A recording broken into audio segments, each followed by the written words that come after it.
हमारे शहर की पुलिस को इसके बारे में जानकारी नहीं होती, लेकिन दूसरे शहर की पुलिस ट्रैप लगाकर यहाँ से लोगों को गिरफ्तार करके कोर्ट में भी पेश करती है, लेकिन फिर वो जो है किसी हालतों के कारण, किसी कारणों के कारण वो छूट जाते हैं। कहीं ना कहीं एक्टिविटी रुक नहीं रही है। ये जो व्यवसाय है ये लगातार चल रहा है। शहर में बैटिंग का यदि बात करें तो बड़े पैमाने में किया जा रहा है। युवा पीढ़ी इसके चंगुल में आ रही है। कहां ना कहां देखा गया कि स्थानिक पुलिस स्टेशन के नाक के नीचे ये सारा व्यवसाय चलता है। बेरोजगारी होती है तो अवैध धंधों के माध्यम से युवाओं को उस तरफ आकर्षित किया जाता है, जिसकी वजह से गुनाह का स्तर बढ़ता है।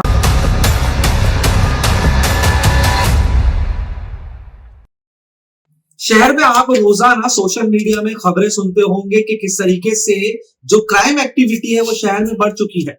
छोटी सी बात को लेकर विवाद हो जाता है तो कहीं ना कहीं ये भी नजर आता है कि शहर में जो कि अवैध धंधे यानी कि व्यापार धड़ल्ले से चल रहे हैं, ये कहीं ना कहीं एक बड़ा विषय है, जिसकी वजह से शहर में जो है गुनाह का स्तर लगातार बढ़ते जा रहा है। इस पे जो है सवाल उठते आ रहे हैं। शहर के नेताओं की यदि बात करें तो वो तो नाकाम है, क्योंकि शहर को विकास की बात करते हैं, लेकिन इन चीजों में वो नजर नहीं आते। वही पुलिस प्रशासन जिसकी जिम्मेदारी है तो वो नजरअंदाज करते हुए इन चीजों को साफ तौर से नजर आती है, क्योंकि अगर इस तरीके के धंधे चल रहे हैं उसके बारे में उनकी जानकारी ना हो, ये हो ही नहीं सकता। लेकिन हाल ही में आपने देखा होगा कि पिछले कुछ समय से शहर में जो है एक व्यवसाय काफी जो है चर्चे में है, और वो व्यवसाय है बैटिंग का, यानी कि मैच में जिस तरीके की सट्टेबाजी की जाती है बड़े पैमाने में हमारे शहर में ऐसे मामले सामने आए हैं। गौर करने वाली बात यह है कि हमारे शहर की पुलिस को इसके बारे में जानकारी नहीं होती, लेकिन दूसरे शहर की पुलिस ट्रैप लगाकर यहाँ से लोगों को गिरफ्तार करके कोर्ट में भी पेश करती है, लेकिन फिर वो जो है किसी हालतों के कारण, किसी कारणों के कारण वो छूट जाते हैं। लेकिन फिर से ये व्यवसाय बड़े ही आराम से शहर में फल फूलता है।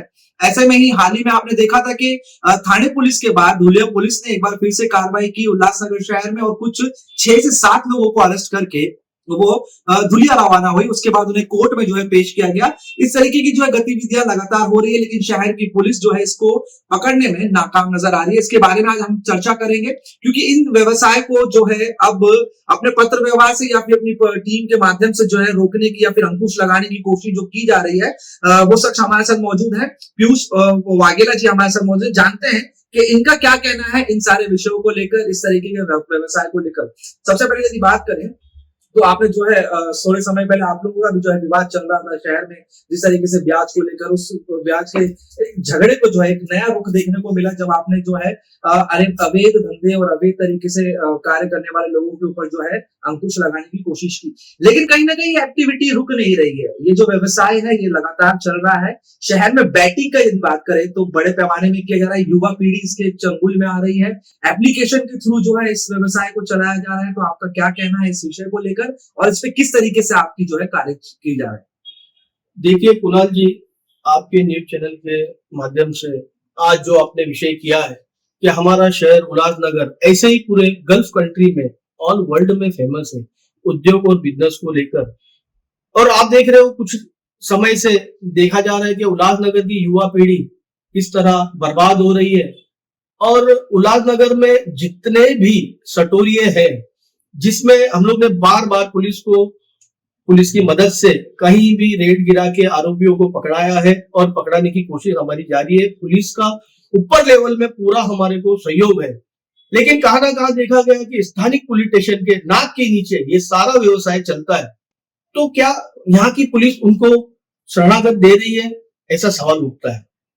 लेकिन जिस तरीके से आपने कहा कि जो व्यवसाय चल रहा है उसको लेकर जो है आपको ऊपर तक जो है इसकी शिकायत करे, तो आपको क्या लगता है शहर की पुलिस अगर शहर में इस तरीके के व्यवसाय पर नजरअंदाज कर रही है तो क्या मिली भगत आप कह सकते हैं, या फिर ये कह सकते हैं कि इसमें भी कोई ना कोई तंत्र का जो है दबाव पड़ता होगा पुलिस के ऊपर?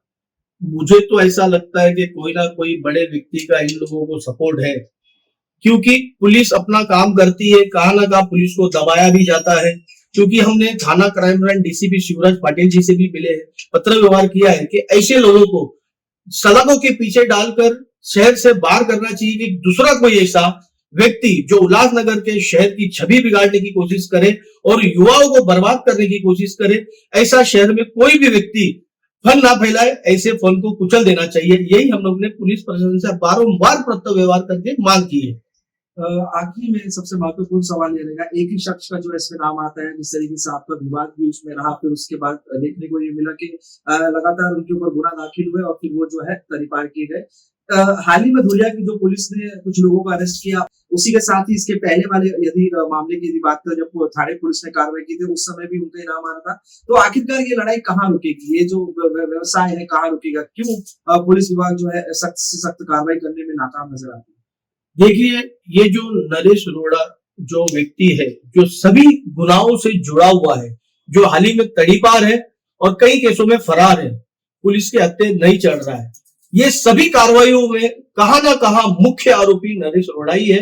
क्योंकि जो धुले क्राइम ब्रांच ने जो रेड की है, वहां पे जो आरोपी डिटेक्ट हुए हैं, जो अरेस्ट हुए हैं, उन लोगों के तरफ से ही, उनके ही एविडेंस के थ्रू उल्लासनगर के कई शहरों के नाम आए हैं। क्योंकि ये जो देवभूख नामक जो ऑनलाइन ऐप इन्होंने खुला अपने ऑफिस के बाहर देखिए बोर्ड लगा के ऑनलाइन सोशल मीडिया और इंस्टाग्राम पे कितने भी छोटे मोटे सेलिब्रिटियों की थ्रू ज्वाइंट हो, ये कमाइए पैसा, इस तरह एडवर्टाइजमेंट हो रहा है। तो मैं तो चाहूंगा कि ये देवभूख की काना का पूरी लिंक महादेव बुक जो दुबई से चल रही थी, जिसके आरोपी अभी रिसेंटली में पकड़े गए हैं कुछ, उनकी हमारी पुलिस प्रशासन महाराष्ट्र में इंडिया में लाकर उनके ऊपर भी जांच चालू है। कहा ना कहा बड़े चेहरे सेलिब्रिटीज, ऐसे हमारे शहर का एक छोटा सा एक गुंडा, एक लुक्खा तड़ीपार, ये अपने आप को शहर का मसीहा बताना चाह रहा था और कई शहर के लोगों को बर्बाद की नोक पे लाके खड़ा किया है। आज उन लोगों का भविष्य अंधकार में चले गया है, क्योंकि उसमें इनोसेंट बच्चे भी है और कुछ परिवार वाले भी, कुछ बिजनेसमैन भी और बड़े नाम वाले भी लोग हैं, जो आने वाले समय में ये सब शहर के सामने आएगा। आगे किस तरीके की कार्यप्रणाली रहेगी इस व्यवसाय को रोकने के लिए, इस व्यवसाय के ऊपर अंकुश लगाने के लिए? कोशिश लगातार कर रहे हैं, लेकिन व्यवसाय जो है कहीं ना कहीं किसी और रास्ते के जरिए जो है चलता रहता है। देखिए, आज तो देखा जाए तो शहर के अंदर, हमारा उल्लासनगर शहर में खुलेआम ड्रग्स, एमडी, गांजा, चरस, ऐसे अवैध धंधे चल रहे हैं, जिसपे आए दिन कार्रवाई भी होती है, आए दिन पुलिस कार्रवाई करती है, कोर्ट से उनको जमानत मिलती है। लेकिन जो ये नासूर बीमारी है, जो ये मैच क्रिकेट की है, जो परिवार के अच्छे अच्छे घर के बच्चे, गरीब तो ये खेल नहीं पाएंगे इतना बड़ा जुगाड़, जो पैसे वाले और अच्छे घर परिवार के लोग हैं इसके अंदर बर्बाद हो रहे हैं। और हमारी आने वाले समय में कमिश्नर देशमुख जी आए हैं, हमारा शिष्टमंडल उनके पास जाने वाला है। उनके जिले में परिमंडल के 4 के डीसीपी पठारे साहब जी हैं, इनके थ्रू हमारा पत्र व्यवहार होगा और हमारा पुलिस डिपार्टमेंट को पूरा सहयोग रहेगा कि इन लोगों तक पहुंचाना कैसा है, इनको अरेस्ट करना है और सलाखों के पीछे इनको भेजकर ये शहर से गंदगी और ये बैटिंग का धंधा खत्म करने का हमारा पूरा प्रयास रहेगा। जैसे कि नरेश अरोड़ा के सिर्फ बैटिंग का ही धंधा नहीं है, शहर के अंदर उसका गोल्ड का भी, बड़ी तस्करी का भी व्यवसाय है, दमन की और गोवा की नकली दारू का भी बहुत बड़ा व्यवसाय। कई बार इसके ऊपर, इसके तहत गुने भी दाखिल हो चुके हैं। जिस ऑफिस में वो बैठते हैं वो ऑफिस भी कई बार सील हो चुकी है। और इस शहर में जो दहशत निर्माण करने वाले लोग हैं इस तरह, उनके ऊपर हमारे आने वाले समय में मोकोका के तहत इनके ऊपर कड़ी से कड़ी कार्रवाई रहे के कारण ऐसे लोग शहर के लिए बहुत बड़े घातक है। यही हमारी मांग रहेगी। हमसे बातचीत करने के लिए बहुत बहुत धन्यवाद। आखिरी में जाते हैं तो एक महत्वपूर्ण बात हम आपसे कहना चाहेंगे कि युवा जब एक गुनाह के तरफ जाता है तो 2 वजह होती है। पहली बात तो होती है बेरोजगारी, क्योंकि शायद देश में आप देख रहे होंगे किस तरीके से बेरोजगारी है, जिसमें नेताओं ने अब तक किस तरीके का कोई प्रयास नहीं किया, सरकार ने कोई प्रयास नहीं किया। दूसरा रास्ता ये होता है कि जब बेरोजगारी होती है तो अवैध धंधों के माध्यम से युवाओं को उस तरफ आकर्षित किया जाता है, जिसकी वजह से गुनाह का स्तर बढ़ता है। और इस तरीके की जो है क्राइम की लगातार, जिस तरीके से आप सोशल मीडिया में भी देखते होंगे, रोजाना खबरों को स्क्रॉल करते रहेंगे, आप देखते रहेंगे कि किस तरीके से जो है कहीं ना कहीं वाद विवाद हुआ, कोई किसी पैसे के लेन देन में फंस गया, तो कोई जो है ड्रग्स से एडिक्टेड हो गया। तो इन चीजों को जो है लगाम लगाने के लिए पुलिस प्रशासन को काम करना चाहिए, लेकिन पुलिस प्रशासन कहीं ना कहीं कमजोर नजर आ रही है। तो देखना है कि आने वाले समय में शहर में जो कि अवैध व्यवसाय चल रहे हैं, इसके ऊपर पुलिस प्रशासन लगाम लगा पाती है या फिर इसी तरीके से दूसरा रास्ता देखकर ये व्यवसाय चलते रहेंगे। कुणाल कपूर, बोल इंडिया।